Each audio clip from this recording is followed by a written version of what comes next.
ఏం తింటున్నారు? క్యారెట్, రా కోకోనట్, పప్పయ్య, మరి పందిరి చిక్కుడే. ఓకేనా?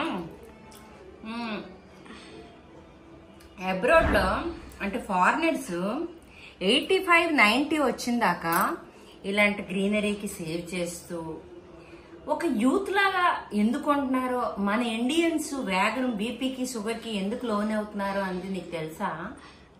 ఫుడ్ ఓకే, ఈ ప్లాన్స్ ఏంటి? ప్లాన్ ఇవా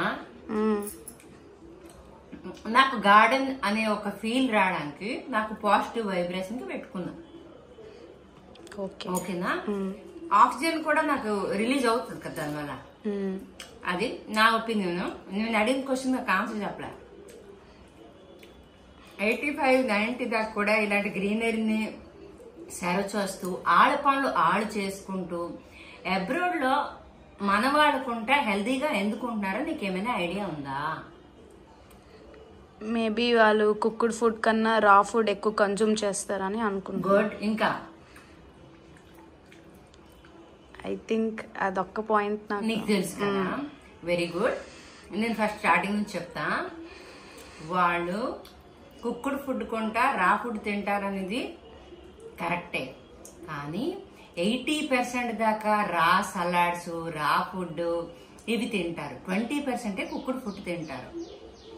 మరి వాళ్ళ ఆహార అలవాట్లలో ఇదైతే ఎక్సర్సైజ్ కదా, కన్ఫామ్ గా 1 hour to 1.5 hours చేస్తారు. ఈవినింగ్ 6 లోపు డిన్నర్ చేసేస్తారు. ఎన్ని చేంజ్లు చూసావా? 6 లోపు డిన్నర్, వాకింగ్ గానీ ఎక్సర్సైజ్ గానీ 1 hour to 1.5 hours. మరి ప్రాసెస్డ్ ఫుడ్ కొంటే ఏ ఫుడ్ తిన్నా అది బ్యాలెన్స్ గా తీసుకుంటారు. ఇంతటితో సెలవు తీసుకుంటున్నాను. నేను విన్నది నాకు తోచింది నేను చెప్పాను. తప్పులుంటే మన్నించండి. ఇంతటితో సెలవు తీసుకుంటున్నా.